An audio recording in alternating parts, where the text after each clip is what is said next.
Jeff Beggins, back again. B3? B3. Rocking it. This is this has to be our 8th, 9th, 10th. Someone's got to keep track of this stuff. 10th podcast. Love it. Wow. Love it. So, time's flying. Today's a fun one. Today is fun, and I think today, if you're an agent watching this, you are going to walk away with a mind shift if you're not treating it this way already. So today we're going to dive heavily into how to set up, think about, and just create and treat this as a business, because it's what it is. That's right. Right? And I think so many people just don't actually approach their real estate business as a business. And I'm not exactly sure why. Well, I got some theories as to why people get into this industry for the wrong reason under false pretenses, right? And here's the challenge. Here's what a lot of people think this business is. You're going to meet people, you're going to throw them in your car, you're going to drive around, and they're going to show pretty houses, they're going to buy you, and they're going to make you really rich, right? That's kind of the thought process behind it. And this business is nothing like that. That's one segment of this business. So, and let's back up for a second, because we're in the industry of real estate, and people, I think, in my opinion, mislabel the business that we're really in.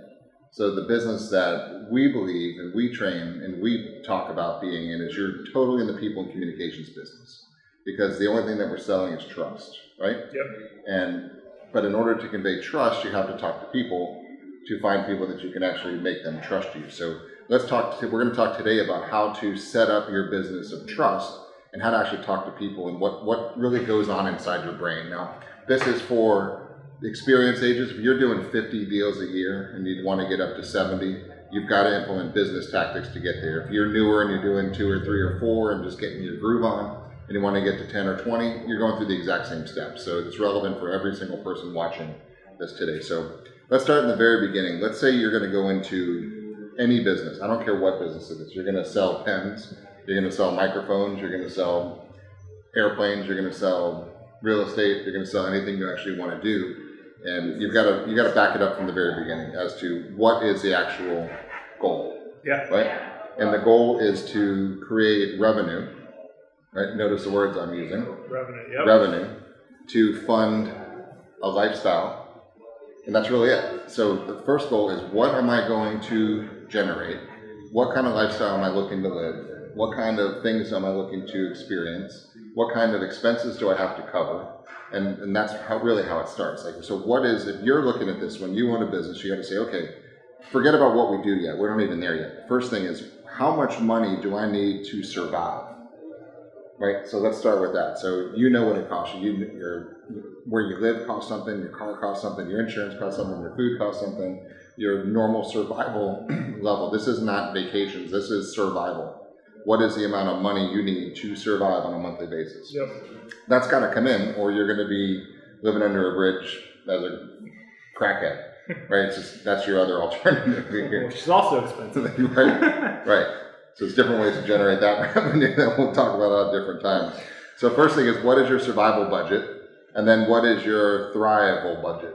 Yep. Right? So, and then what do you need to have coming in on a monthly basis to cover your expenses, to cover your business expenses, to cover your living expenses, to cover your social expenses, to cover your savings, to cover your fund, to cover your vacations, to cover whatever it is. What's the ultimate goal on a monthly basis? Extrapolate that out, and that's your annual income, right? That we have to figure out what we're going into. Then you figure out, what are my options? So if you say, okay, this is going to cost me, in order to live the lifestyle that I think is decent, I need to be making 100 grand, 120 grand a year. Just ballpark, just pull that number out. So then we got to say, okay, I need to do something that's going to flow in $10,000 a month. So then you have to be self-aware enough to say, okay, what am I good at? This is where a lot of agents screw up, in my opinion, because you just get into the business thinking the money's going to come without going through these steps. Yeah. You say, okay, what am I actually good at, and what do I suck at? And let's be honest with that, because this business is communicating with people 100%, right? Yeah. So if you don't like people, this probably isn't the business for you to get into. There's a lot of people that don't like dealing with people, and those people are great too, but this just isn't the industry for you. Yeah. If you're a total introvert and you freak out with the idea of talking to people you don't know on a daily basis, go do something else. right? So we have to go through that process. So let's assume we've done that already, and we say, this is what I need to go do. Let's run our business. So then we say, okay, I need to make 120 a year. It's $10,000 a month. What is the average commission check in real estate? The average commission check is around $5 to $7 grand. Ours is about $7 grand an agent. Let's say it's $5 grand an agent. So we have 2 transactions we need to generate on a monthly basis, closings, which means you're going to have some fallout. So we probably need to find 3 transactions a month. But let's pause. Right? Because the 120 grand, this is where I think a lot of them screw up. 120 grand is what they want for their income, right? Taking this outside of real estate and just business in general, I sell this, right? There's a cost for me to sell that. Not only in the physical product, but there's taxes, right? Because I now sold something, so I have to pay taxes. There's other expenses, right? There's marketing costs. There's all customer acquisition costs. There's all sorts of fees and taxes and costs, regardless of what your business is. Real estate is no exception, very true. Right?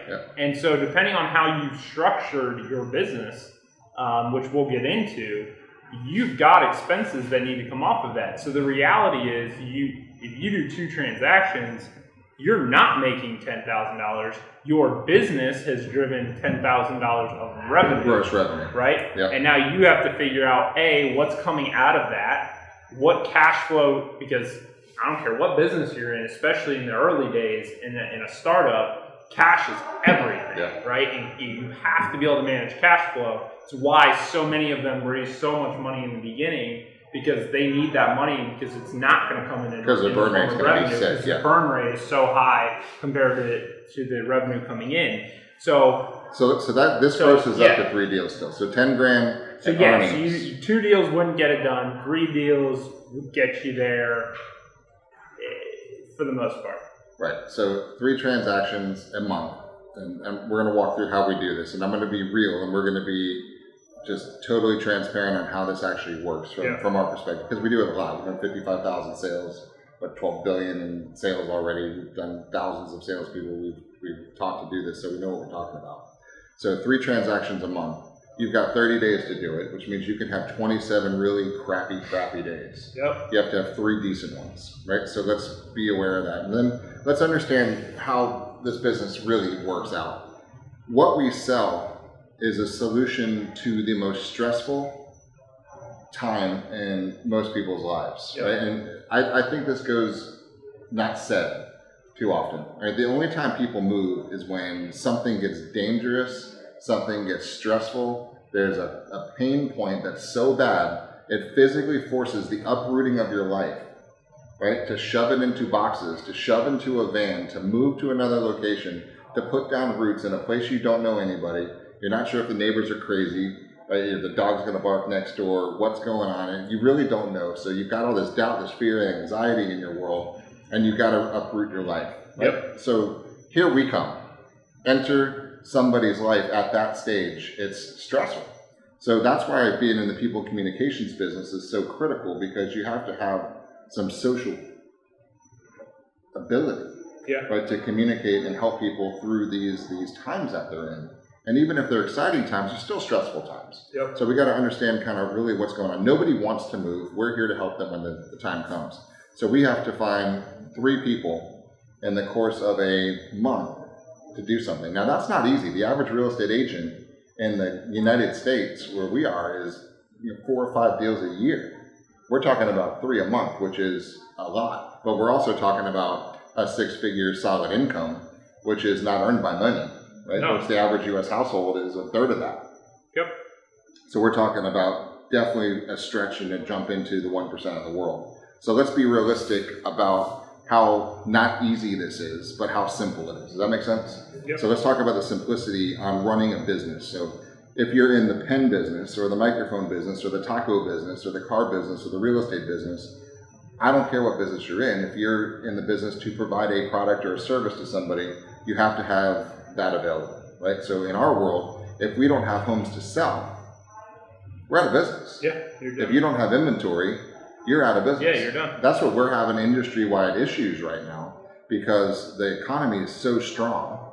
The unemployment is so low there's a lot of people making a lot of money and they can afford houses and they're upgrading, they're downgrading, more people are entering the workforce, and it's fantastic, but it creates an inventory shortage. Tight market, yep. Right? So now put your business hat on. So if you're just now thinking about getting into this business, you're so fortunate to be coming in at this stage. If you're in this business right now, you're so fortunate to even be in it. And I was talking this morning to the group here in the Tampa office where I am right now, and I looked around the room and it was interesting because nobody in there saw the shitty market, right? Yeah. Except for a couple people. So everybody thinks it's always as great, and it's not. Right? No, we still have wounds from the last downturn. Yeah, I mean, you guys lived through it in real estate. I owned a suburb business that went through it. And until you go through that, you don't understand in my opinion, I love the downturns because I think it weeds out entrepreneurs in general who really shouldn't be there and don't have the stomach for it, right? So, but to your point, if you're not waking up in this business every day and going, man, there could not be a better time to be alive, then you're in trouble, right? Because my grandfather went through the Great Depression.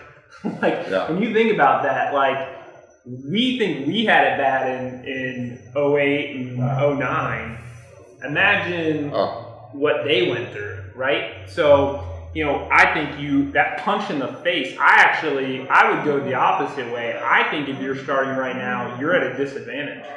I do. I think people like you who have gone through this tough market, you've seen the good market, I think you're much more prepared and you have much more perspective on what is real and how to structure your business to be sustainable than you do if you're starting right now. So if you are new in this business, you really need to take a step back and understand and at the same time take full advantage over the opportunity, because I think for so many people in 36, 48, 60 months, they're going to be looking back at this time period with so much regret of how good it was and how they didn't work hard enough. They didn't spend enough money on Facebook ads and Instagram ads. They didn't do the things that a business owner should be doing in this time period right now. And that's why we're doing what we're doing this now, because I want everybody who sees this, to say,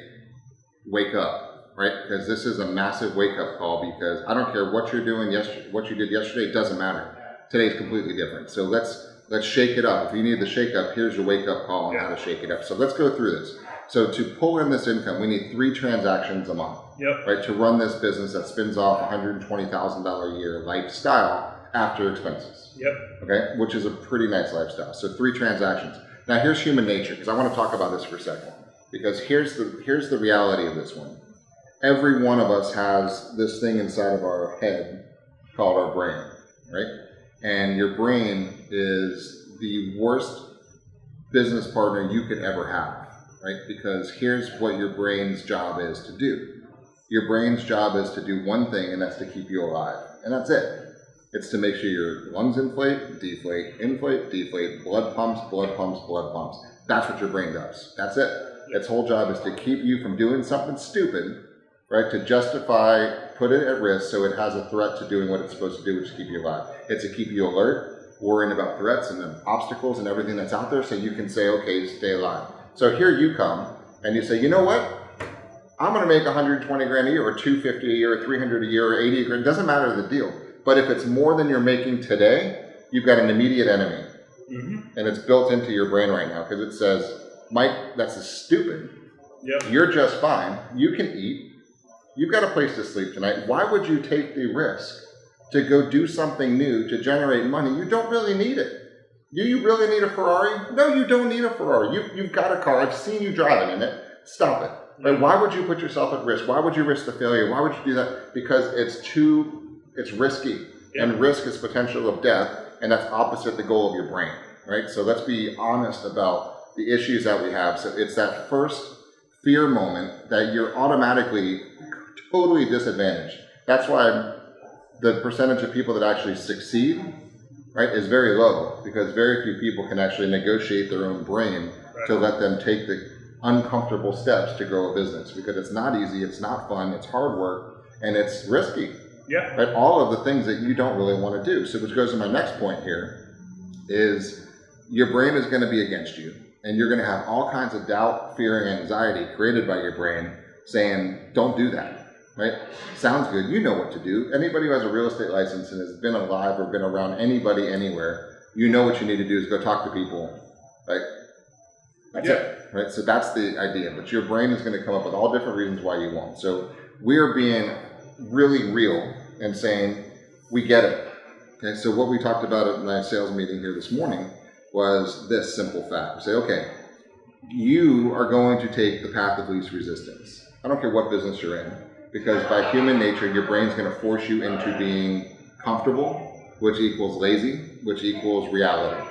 Right? Now, some of you are going to be able to pull through it. Many of you won't, but this is a fact across the board. So let's at least embrace this idea for a moment and say, okay, path of least resistance is what you're going to do. So what is the true path of least resistance? It's to do absolutely nothing. Right on. So if you can get away with it, what you're going to do today is nothing. You're going to sit home and you're going to play on your computer. You're going to do something that pretends that you're busy. You're going to take no risk. You're not going to put yourself out there at all because you don't have to. And you're going to go at the end of the day say, that was a busy day. And you really didn't do shit, but you told yourself you did, and that's kind of the way it is. So that's the path of least resistance. So now, let's be honest with that. If you can get away with doing nothing all day, congrats, enjoy it. It is what it is, right? Probably not a great lifestyle, but at least you're alive. Good job. Yep. So now let's go one notch above nothing. What is the one notch above nothing? Because that's what you're going to do. So what is that one? What is the one thing you could do to grow a business? And we already agreed that growing your business, it revolves connecting with people and talking to people at some level, right? Yep. So what could you do that is the path of least resistance to actually connect with somebody? That's the question you need to ask yourself. So let's go through options. What are those options? Text, go through your phone, right? Text people. Text people. Why is that one of the least resistant things to do? Because there's no actual communication, right? No rejection. There's no if they ignore you, whatever. Yeah, and if they say something, it's text versus some of you are like, screw that, I don't like texting. What's another low friction action you could take? Social media. You could do a little post that says, hey, friends and family, I love you, we need more inventory, have a nice day. Yep. Right? You could go do that. Very little friction, very little threat, very little risk of dying. Your brain's going to let you do that, no problem. As we're going down this list, we're now getting to uncomfortable places. Yep. Right? Tell me that doesn't freak your brain out at some level. Oh, yeah. Because it's uncomfortable. Because who's behind that door? What are they going to say? What if they say no? What if they hate agents? What if they have a gun? What if they have a dog? What if they shoot me? What if they throw orange juice on me? I don't know. Even calling. Right? Calling. Even not even as invasive as knocking on the door, just cold calling people. Yeah. Listen, as long as I've been doing this and successful in business, I don't love cold calling. I remember, early on when we had our stores, I would cold call the league owners. And I hated every freaking second of it. But back then I didn't have Facebook at that time. So there was no other way to leverage. It was email marketing and it was cold calling. Right? That's how literally you got the meetings, you got in the door. Those were my options. There wasn't texting, right? So, I think you have to do it as a business owner. See, that's the difference though, as a business owner, is if you're treating this like a hobby or something, you saw on HGTV, you're not going to take that place mentally. Right. Here's what I think we should preface all of this to as we continue to go down this road. What we're doing right now is called creating a business plan, right? And if you do not have a business plan, I don't care what business you're in, but especially as a real estate agent, because I don't think you go here mentally, if you do not have a business plan, as if you were starting a business and going to a bank and saying, hey, bank, I need, $100,000, $1 million to start this business. If you are not creating, if you don't have one sitting on your computer, you're in trouble. Okay, let's call that out because you're right. But there's 98.5% of the people that got into this industry do not want to and will not do a business plan. So what we're doing is being real about that and saying, Right. let's call it what you want. Let's come up with an action plan. Yes, and that's my point is what we're doing, right? The stuff you just mentioned right now. Mm-hmm. What we're talking about and everything we're mentioning today is a business plan, right? Like this is what a traditional business that you were starting, this is the process that you would go through is, okay, how much revenue do we need to make? What do our projections look like? How do we build that out? How do we get there? How many sales does it take? How many products do I need to sell? Right? Like this is literally a business plan. You can call it whatever you want. The point is what we're doing here is setting the framework for you to actually build a successful business. And so I just want to make that very clear. Good. So let's keep on with this one because let's go through. Business requires sales. Yep. Right? No matter what business you're in, you're selling something. Yep. You've got to sell, in our world, we're selling trust and we're selling that we've got their back and we can handle the largest financial transaction in their life. Right? So, but sales is a numbers game. 100%, it just is what it is. You've got to go through a lot of people because most people don't want to move. We already talked about how crappy moving is. So they're going to resist it until life gets in the way. Yep. So you've got to go through it. So in this business, just like every business, you have the standard numbers game. It's the 100, 10, 5, 1. Okay? So 100 contacts give you 10 leads, turn into 5 appointments, turns into 1 sale, right? And it's textbook, across the board business. Now this is low skill, if not no skill. This is bang, bang, bang, want to sell your house. Bang, bang, bang, want to sell your house. Bang, bang, bang, want to sell your house. You do that 100 times, you're going to get something. Right? It's a law of averages. It's impossible not to. And that's with no skill. So I want to walk you guys through this one too because the difference between an amateur and a professional is 2 things. One gets paid, and that one also practices, right? So I'm talking about no practice, no skill, bang, bang, bang, want to sell your house. That works, okay?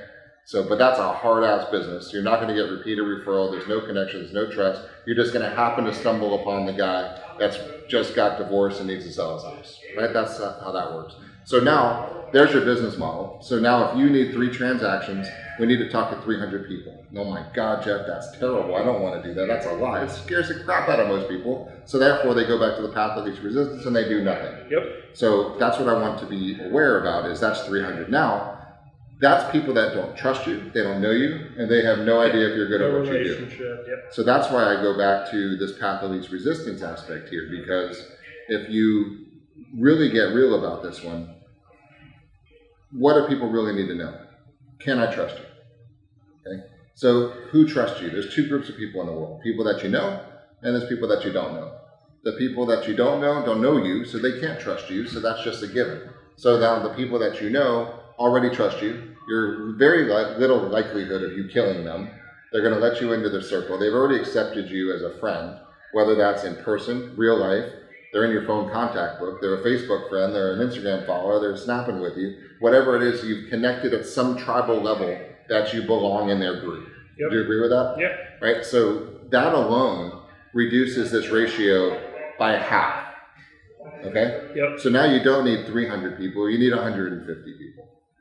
Right? So now we start to figure out what's the path of least resistance. Path of least resistance still is you're going to lay on your couch naked on your beanbag eating Cheetos, doing nothing because you don't have to. Sorry for the visual there. Remind me to call you before I ever come over to your house. No. Okay. That's the path of least resistance that people don't. If you've got the luxury to go do that, have at it, have fun. But the least path is how am I going to talk to 150 people that I do know? Right? And here's the misconception. I don't want to bug my friends, Mike. I don't want to bother. I mean, I'm pushy. I don't want to be a salesperson. I'm not that kind of person. I'm not doing that. New girl started with us over on the beaches barbering yesterday.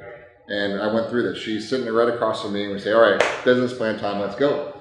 I always ask, how do you think you're going to start your business? And her answer was, I'm going to go door knock in my neighborhood.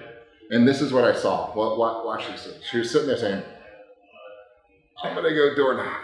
Right? Her shoulders went up. Trying to convince her. You could see the veins popping out of her neck. And I'm sitting across the desk and saying, you're so full of shit. You're not going to do that. You're You know it works, but you're not going to. Yeah. And she's like, what are you talking about? So here's why you're not going to do that, because I could see the physical reaction to that whole concept. The fear is there. Yeah. So I said, let's not BS each other, and let's go to what you're going to do. Now, later in life, she's going to do just fine. I said, who do you know in your world that's getting married right now? Okay? Who's having a baby? Who's getting divorced? Who's moving? Who's this? Who's that? And we started the brain kicking into gear. And then it turned into, oh, my aunt's selling her house. It's vacant. She probably would sell it. It's just sitting there not doing anything. And that happened to be a $1-point-something million house, right? Good. Now, besides that, that's a great thing to do. But let's talk about people that you know already. How many do you have? Well, I have about 400 friends on Facebook and followers on Instagram. So, well, great. And let's talk about those people. So this is our business plan, right? So how are we going to do this? Because I know she can go bang on 300 doors and she'll do it and she'll get the business, but she's never going to bang on 300 doors. No. So at least we're self-aware enough to know that, because why would she? And as her business partner, why would I even have her do that? Right. Because the first thing she needs is confidence and confidence. Yep. And that's whether you're brand new or whether you're doing 50 deals and you're trying to raise your price point to the 7-figure mark, you need confidence and confidence to take that leap too. Yep. And so for her, we reeled it back in and said, okay, you have 400 people. Let's let them know what you do. Here's your new business card. Here's what you do. Let's get some excitement and let's do a couple posts. Let's go live. Tell people what's going on. I got some real exciting news for them to tell. So she went live, did that whole thing, and I was just looking right before that. She's got several hundred views already. She's got shares. She's got comments. She gets likes. So now the path of least resistance is she goes, okay, oh, cool. Let me look at this real quick. And she says, oh, my friend Susie commented on that. So what can she do? Hey, Susie, thanks for the comment. I really appreciate that. I'm so excited. Yep. Right? Hey, by the way, I see your boy's getting big. That's awesome. What's new in your world? Listen, I know you know a ton of people I don't know. And the biggest problem we have in this business is inventory. Who do you know that's getting married? Who else do you know that's having a baby? Yep. Starting a conversation. And then Joe chimes in. Hey, that's awesome. Congratulations. Hey, Joe, thanks for the like. This is total resistance free, correct? Yep. And she's just having a conversation. She's building top of mind awareness. And some of those people have somebody they know that's going to be doing something in real estate. It cost nothing, took nothing but time, and it's helping her build her tribe. Right? Yeah. So that's the path of least resistance for her. Now, once she shoves a couple of deals in her background, and her confidence is up, and her confidence is up, now she's got a different swagger about her. She can go to that $1 million expired and say, what's up, bitches, I'm here. Yeah. Right? But right now, she doesn't have that confidence to do it. So why trick herself or myself that she's going to do that? So from a business planning perspective, we're going to go to the path of least resistance with no friction, and we're going to pick what that actually is. Yeah. So, and it makes perfect sense. I mean, it'd be like starting a business, you know, in anything and trying to go after the biggest vendor, biggest supplier right off the bat, right? Instead of starting small. You know, in any great company, you look at what they do and they stage their growth, right? And real estate's got to be the same way. And you got to get to know your local market. Look at Uber, right? One of the largest companies in the world now. They didn't leave San Francisco market area for a year and a half. So they screwed up enough times. Yeah, until they figured it out, right? They literally owned San Francisco. They built all the trust in San Francisco, built a model that would work, and then once they knew it worked, started to venture out. And even then, it was a very slow growth. They went next city, next city, next city, testimonials and figured it out. And now they had, now they have people behind them. Yep. Now they could go and use all those reviews and say, hey, great, don't just listen. So it's all about building brand, right? There's not a brand in the world. Nike did not start out as a shoe company and go instantly global, right? It didn't happen. They figured out how to make a really good shoe and then allow their marketing and branding to continuously expand as they scale. So that's the I mean, I think that's the thing. And really what you're hitting on now is creating a marketing plan, right? And how to brand and market your business. And, you know, there's obviously so many ways to do that, but I would argue that so many people don't even try to do it. Like most people, I don't know what, you know, I talk to a lot of agents specifically about marketing their business, and it blows my mind how so many of them look at marketing as an inconvenience. how do you ever start any business and be like, yep, I'm not going to market anything. I'm not going to market myself. I'm not going to do anything around marketing. I'm literally, I want people to refer me. And here's my thing. You want people to refer you. That's cool. 2 questions. 1, how are you planning on telling that person to refer you? And 2, why should they? Right? Like, what is the motivation for them to refer you? Right? Where's like, the trust? I'm not, like, you want me to go tell my friends and family about it? I actually like those people. So if you really want me to tell them to use you, I have to know that you're good enough to deserve that, right? So it's just, I don't care what your plan is. Referrals are great. But at the end of the day, you have to take a step back and say, all right, if it were me, if I'm the consumer, what would I want, right? How would I want to be treated? And what would I expect, right? Ask yourself, would you refer someone that you, A, haven't done business with, or B, barely know, right? To me, referrals will come, and they're a huge part of the business, but you have to earn those, and that comes through branding. And I think that the biggest mistake I see on a daily basis, even from those that have taken the leap, right, have gone past the point of comfort and have really started to put themselves out there, is then comes that next level of, okay, I'm starting to tell people about myself, I'm starting to brand, but I do it in a way that it is still very salesy, right? To your point, you go out and you ask your friends, who do you know that's having a baby, getting divorced, getting married, right? I would argue that if you are truly running this like a business and you really want to grow it, you have to be entrenched in your business, right? It's entrepreneurship 101. You have to be in your business, especially in the beginning, in the trenches. What do I mean by that? I mean that if you were truly doing that and you were on Facebook and on Instagram and in the feeds and really networking with your friends and family, you're going to know who's getting divorced, getting married, and you're going to be involved in it. One of my best friends is one of the top sales guys in his company. Right. The guy is invited to every wedding, right? He's at everything because he knows how important it is that if he wants their business, that he is in their life, he's a part of it, he's bringing them value every day. So he is constantly trying to do things that they care about. He'll post content. Like if as an example, if you know that people getting married could be a good source of business, it might be a good idea for you to start putting out content about, hey, here's the top 5 places that you probably didn't know about to get married in Tampa, right? Because here's the thing. Guess who's going to like and engage with that content? People who are thinking about getting married. That's right. Now you're in their circle, right? Now you can follow them. Then you see John and Kate get married. Now you can reach out and say, "Oh, I see you got married at one of the places I suggest. That's awesome." Yeah. Right? It gives you access. So I think all in all, the point I'm trying to make is what you're hitting on is just branding and marketing 101. And I think you have to pay attention to that, and you have to have a plan for that in your business. So we're going to go path of least resistance. We're going to talk about doing what you're really going to do, even though not exactly what you know you should do, right? Mm-hmm. So that's the big issue. So the first thing is set the realistic expectation to start out. Now, the other thing that I'm talking with agents about doing right now is when you're going to pick up another pillar. This is a good example. This particular agent I'm talking about from yesterday, she's got a lead for about a $1.3 million house. Okay? The person who owns this $1.3 million house is a family member, right? Not immediate, but a distant family member.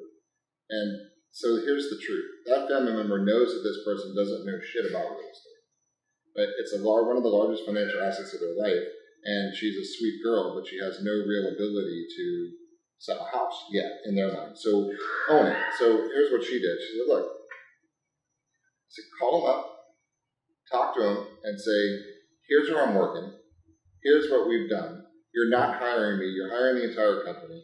Jeff will come talk with you directly with me. We want you to feel 100% comfortable that we've got your back, and we're going to go do this. You're not hiring me, you're hiring the company, you're hiring Jeff, you're hiring the whole team, Craig and Jim and Mike and everything what they're doing. That's where you're getting the whole team. So if you feel comfortable, great. If you don't, that's fine, but give us a shot for the interview. Yep. Right? That's her sale.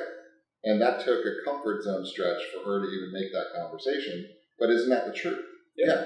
And so if you're watching right now and you haven't ever done a $4 million house before, figure it out, right? Your broker probably has.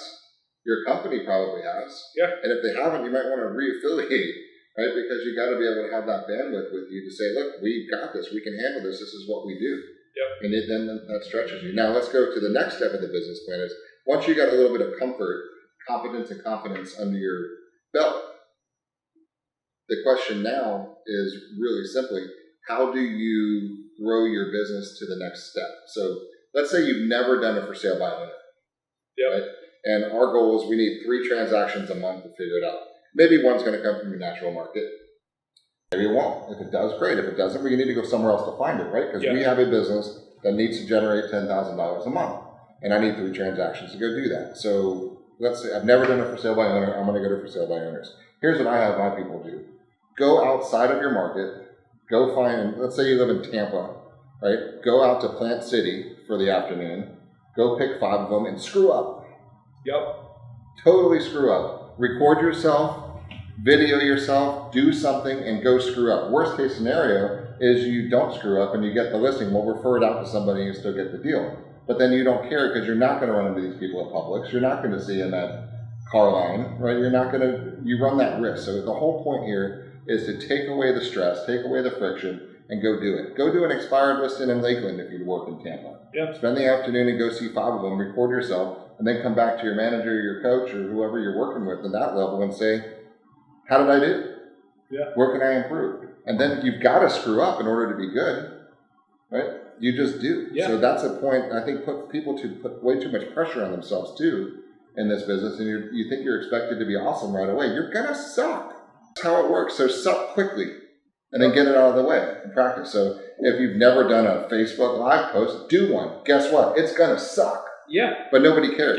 Get out of your comfort zone a little bit. You've never gone to a FSBO. You're going to look awkward and stupid.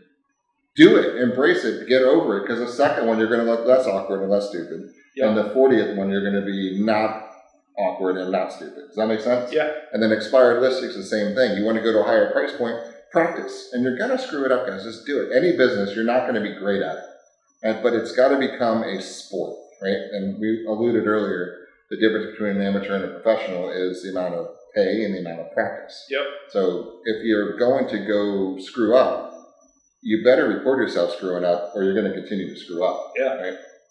Just like if you're playing golf and your coach is watching you slice the ball hard off the tee and he lets you keep doing that, that's a really crappy coach. Yeah. Right? So if we can't look at the film and watch say, it, yeah. Here's what you did, let's try this, and then let's get that bad boy to go straight down the fairway, then what's the point of being in the business? You're going to continue to be an amateur, which results in no pay. So if you're in this as a business and you're in this as a real career, you've got to spend the time practicing. Yeah, I think, it's interesting because I heard a thing from Tim Ferriss, the author who wrote 4-Hour Work Week, and he's out there quite a bit. I heard him say something the other day in an interview that just made so much sense. Someone had told to him, and he did it. And it was all just about, he was having an issue early on in his career of just negotiating and asking for what he wanted, right, in a transaction or whatever he was doing, in business in general. He had a hard time asking for what he wanted. Yeah. So his mentor at the time said, here's what I want you to do. I want you to get a buddy to film you, and I want you to go in, and for 1 week, when you go in to get your coffee, when you go in to buy a sandwich, I don't care if it's at Starbucks, I don't care where you are, you're going to ask for 10% off, right? At the time to check out. For no reason, right? And you're not allowed to say it's a bet. You're not allowed to say someone put me up to it. You just have to go in and ask for it. You just got to say, hey, can I get 10% off? Yeah. And so he's like, I gave in and I did it. And he goes, and we got it on film. He goes, not only did I get myself out of the comfort zone and push myself to a new level of being able to ask for what I wanted, but 70% of the people he asked gave it to him. That's awesome. Right? So I think I heard that and I'm like, man, that's an interesting experiment, because so many people, that drunk monkey in their head is going to tell them, don't do it, don't do it, don't do it, don't do it. It's uncomfortable. You shouldn't do it. Why are you doing it? But then when you do it a few times and you realize that they're not going to punch you, the worst thing they're going to say is why or no. Yeah. Right? Then, I can't do that. Then you're going to get over that fear, and I think you're going to be able to push yourself to a whole new level in business, and you're not going to be afraid to do much of anything. And what you're really going to learn is when you ask for things, you may get them a majority of the time. So now when it comes to sales, I think it's a great sales lesson, because, my dad has said since I was a little kid, there are 2 rules in business. Number 1, never give anyone anything they don't ask for. And number 2, ask for everything. Right? So, I think that, I just heard that the other day, and I think it applies here, that it's just such a valuable lesson, and you have to do things, whether, to your point, go do it in another marketplace.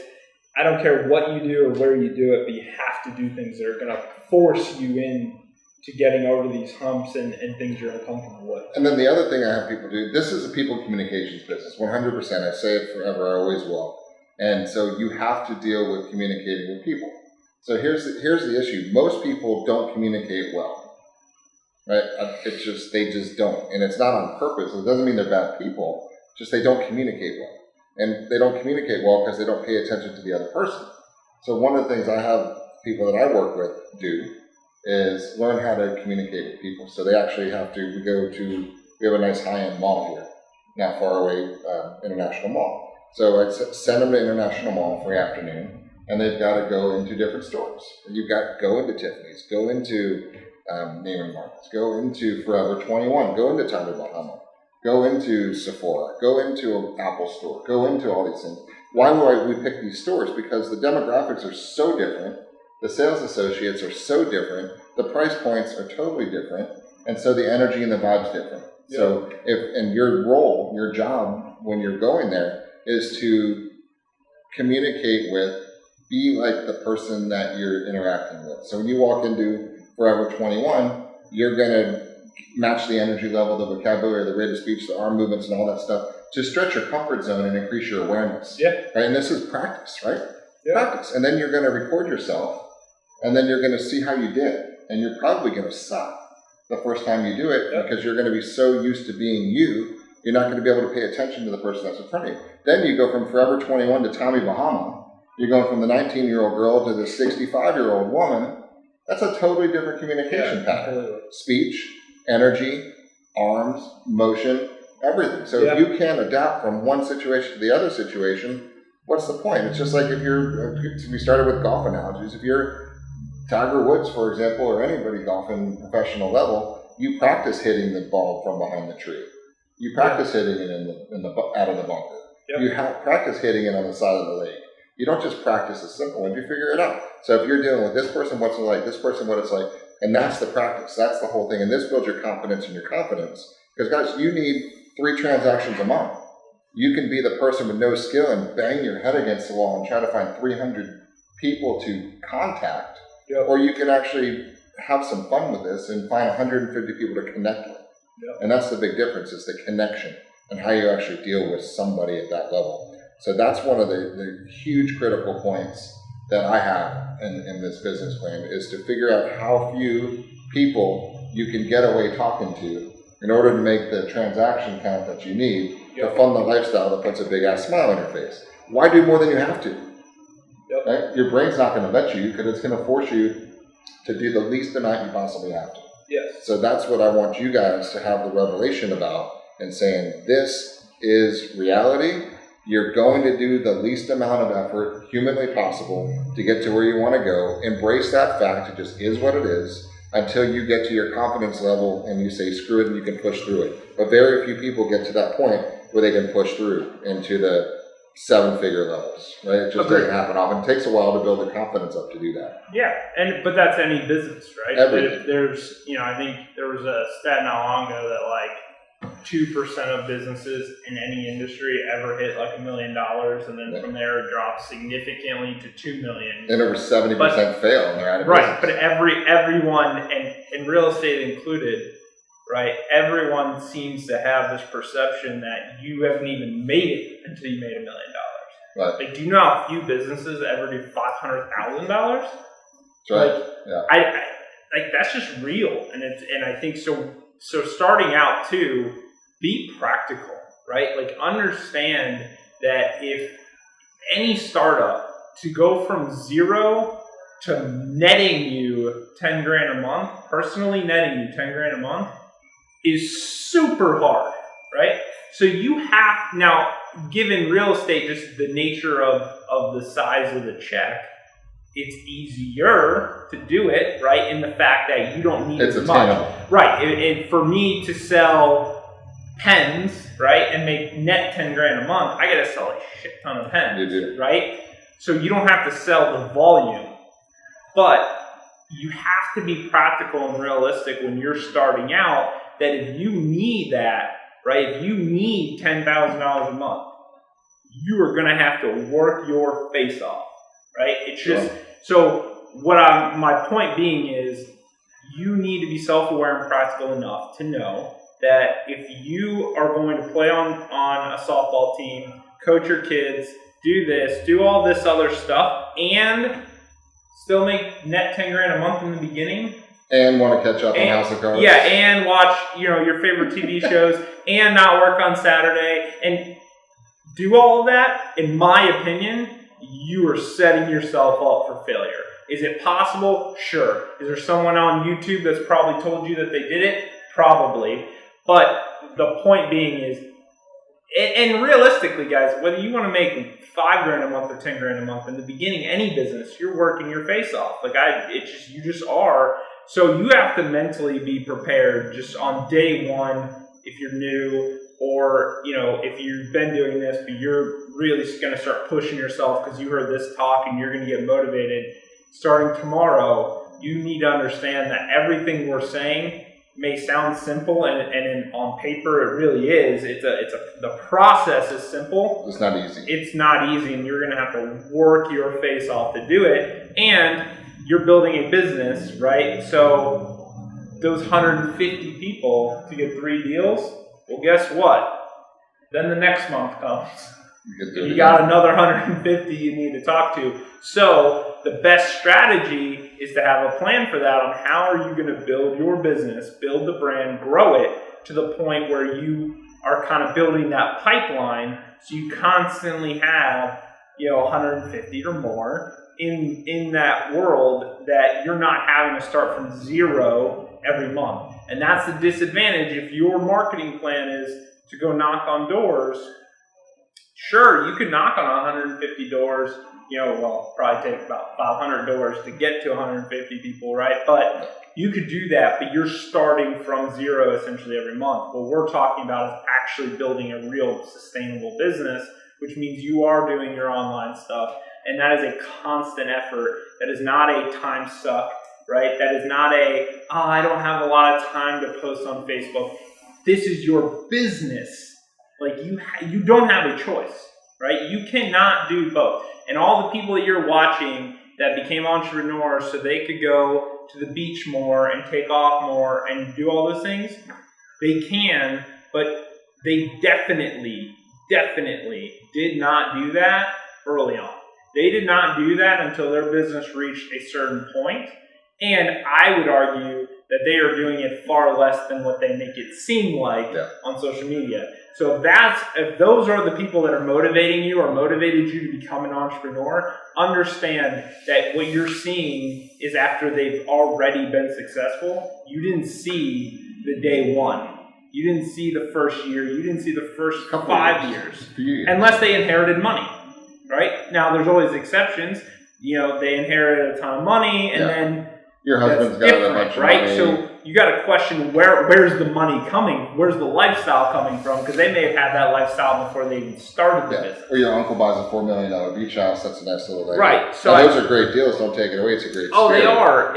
And listen, that's opportunity. Back to self-awareness. If you know that you have that starting pad, that's great. There's a lot of startups that come out of the bank come out of the gates with $1 billion in funding. They have a easier path than someone who starts with zero, right? So, like, everyone has their advantages and disadvantages, but punchline is this is going to take an insane amount of work, and if you are not prepared to do that, go get a job, go into it. And I'm not saying go start another business. I'm saying do not start your own business, because the 8th person at Facebook, the 100th person at Facebook will probably make more money than most people will in their lifetime, right? And that person only was able to do that because they were smart enough to know that they shouldn't go out on their own and they should go be an employee at Facebook, right? So sometimes you will bake, if you're in this for financial upside, I would argue that for 90% of the people doing it, you have greater financial upside going to work for somebody else than you do starting your own real estate business, or any business for that matter. And you're right. One caveat I want to put to that one. If you are coming into this business and you don't have a natural market of people that already trust you, I need you to really take a gut check as to how difficult it is for you, because you have to go not only reach out to people, but you have to have them take the time to be willing to talk to you, to give you the time to build trust. That's tough right now. I mean, to gather people's attention is very difficult right now. So for you, think about you. If somebody walked up to you fresh, knocked on your door, what's your level of trust with that person from the moment that you open the door? On a scale of 0 to 10. It's probably 0, right? Or it's probably 1. If it was 0, you wouldn't have opened the door. But you opened the door, you looked out the window, and the person looked semi-credible and not too sketchy, or else you wouldn't have opened the door. Now that person on the other side of the door has a hell of a job. They've got to make you realize that they have something of value. They have got to make you realize that they're not scary. They're going to make you realize that they should be trusted. And they're going to make you realize that you should put the rest of your life on hold to listen to their spiel as to why they think that you should be somebody they can trust. That's a lot to ask of somebody, right? Yep. And you got to do this several hundreds of times a week, right? Yep. In order to do this, I just want you to be really aware of what you're up against. Now, if you went to high school here and college here, and your dad or mom is a doctor in town, and you know everybody in town, and you were the prom queen, and you just went around and you know everybody, you got 2,000 followers on Instagram, all from your hometown, they already like you, they already trust you. Yeah. So your world is a whole lot different than that. So you've got to be self-aware, and so is your business model. I mean, your business model, to your point, is you're going to everybody's weddings. You're going to all the cocktail parties. You're socializing. So you got to figure out which part of the spectrum you're in, and most people are truly a blend of that. Yeah. So you know you've got to do a little bit of this and a little bit of that. But it also depends on what your actual goal for your business. So summarizing this, you got to figure out what your business life is, how much money you need to fund your lifestyle. And then we back it up and say, okay, and for us, we call it the art of real estate, where we become self-aware. We know kind of what kind of lifestyle is going to put a big ass smile on our face. We figure out what that lifestyle is going to cost to fund. And then we break that down 5 years from now, 4, 3, 2 in year 1. And then we break down the first year, and we break it down into quarters, and that breaks down into months, which breaks down into weeks, and we know what we really need to do in today in order to make this work. And it works for us, and it works for our agents. So I want you, if you don't have that benefit, to go get it and just realize, be self-aware of the process. So it's goal, it's outcome, and it's output that's wanted, and then you got to figure out what your input's going to be. And your input's going to be a lot of people unless you take the time to get good and practice and perfect your trade. And your trade is communication and talking to people. So if you're not willing to invest in seeing how you are and how you sound and how you communicate with people, then don't do this. And that's the best advice to somebody who's considering this. If you're not willing to do this, please don't.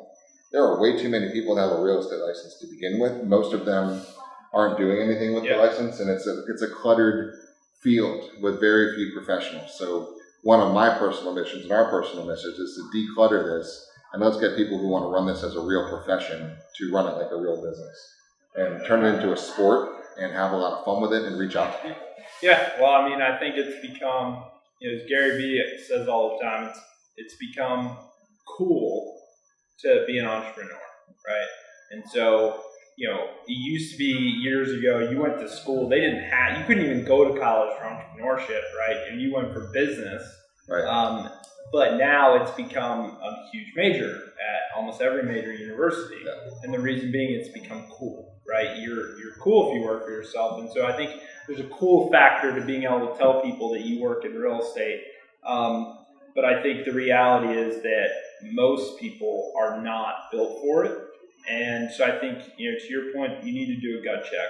Number one, though, whether you're new, whether you've been in this, you need to make sure that your structure of your business is set up properly. Are you an LLC? Are you an LP? What is the true structure of your business? Then once you have that done, what does my business need to do? And really start to lay out your plan. What do I need in revenue? Right? What do I need to personally be able to take? And you back into that number, understanding, okay, if I need to net this, what does that mean that I need to gross in revenue, right? What are my taxes going to be? If you haven't talked to an attorney, if you haven't talked to a financial advisor who's going to be able, or an accountant who's going to be able to plan that out for you, you should, right? These are all business things that any business does. You can write off your home office, you can write off your car. And most of you came from other businesses, right? So many people came from other industries where you did work in another environment. Listen, I get it. Part of the reason that you're on your own is because you didn't like the way that they did things, right? Which is understandable. But the reality is the infrastructure was there for a reason. Yeah. It was there because it needs to be there to build a successful business. So while you may put your own twist on it, you definitely need it. You need that business structure, and then you need to map yourself out. What are my goals? What are our projections for the year? I would argue that you should be projecting out even beyond that and high level looking at where do you want your business to be in 36 months, right? And then map out how we're going to get there, and then do what every business does, which is look at it on a weekly, monthly, quarterly basis, and then an annual basis, obviously, right? But if you're doing those projections, and then how are we going to do it, right? How are we going to market? What is our marketing plan? How are we going to brand ourselves? What is the positioning? And then take it a step further. How do you follow up, right? What is your follow-up plan? How are you going to get the referral business? And we can dive into that on our next podcast. I think that's actually a good segue because we've gone through a lot. The punchline is, this is a business, and so many of you are not treating it that way. Here's the biggest thing we haven't touched on yet, and we'll leave this as a parting thought. You can't do this on your own, right? You need a business partner. You just do. You need somebody who's got your back, who's going to work with you and make this happen. And you got to be a major gut check as far as who you choose to be your right business partner. And it's who you think you vibe with, who you feel comfortable with, because you just do. And it's funny to me to watch when the market's up, and it's fantastic right now. I get it. So everybody just decides to start a real estate brokerage now. Right, we've got some new people that come in the market and, come work for me. There's no splits. There's no commissions, no kidding, no joking. Come over here. It's free ice cream for everybody. Come on in, kumbaya. Life is free. Bullshit, right? And be enough of a business person to understand that's not the case. Come over here. I'm not going to give you anything, but pay a membership fee. Come work at this company and we'll do this. Good luck. Figure it out on your own, right? But I mean, come on. If you're really in business, you need a business partner to help you in your business, to do other functions of your business that you're not good at. You're good at the things you're good at, and you suck at the things you suck at, and somebody needs to pick up the slack for you. So I don't care who it is or what brokerage it is, but you need to look deep inside as far as who's going to be the right partner for you to get you to where you need to go. And depending on your goals, if you just want to do 2 or 3 deals a year, it doesn't matter where you go. I mean, just sit around and go to a couple weddings and you'll find somebody. But if you're trying to build a career in a business, you need to get a real brokerage, you need to get a real business partner behind you to make sure that you get somebody to kick you in the ass when you need it and pat you on the back when you need it and to answer the questions and to get you where you need to go. So that's my parting thought. I agree with you 100%. And I think one of the best and closest examples to this that people probably don't even realize So look at professional sports, right? Do you think Steph Curry, LeBron James, and pick 3 other guys, right, have the money if they really wanted to either go start their own franchise or start their own league, right? They don't though. Instead, they go and partner with another team, right? With a team. Brokerage, right, in our world, but a team. The reason that team already has the things that they would have to then start and create from the ground up and do all this things, right? So even with all their experience, all the money, all the resources, they would elect to go potentially take less money, right? Because they want to go play for you because you already have the infrastructure that allows them to just go do their thing on the court and be the best of all time, right? When you think about it that way, there's a reason, right? Because more than likely, if you're sitting at home, you're not LeBron James or Steph Curry. You don't have their kind of money. Yet the mindset is that you don't need a broker, right? Like that's a mindset. And I talk to a lot of agents. They're not sure what the broker provides. If you're asking yourself that question, you have the wrong broker, or what we like to refer to, wrong business partner. So if that's the case, really think hard about your business, what you're trying to do, what your plan is, and if your plan's to grow, then and we can help in any way, then reach out to us. We're here for you. Even if you're in a different market, if you just need advice, reach out to us. We're here for you. We got great brokers. We know good friends of ours all around the world. So I want to thank you guys for taking the time. And Instagram, thank you. Facebook, Anchor, YouTube. Everyone. Love you guys. Thanks. Reach out there, however we can help you guys. See you later.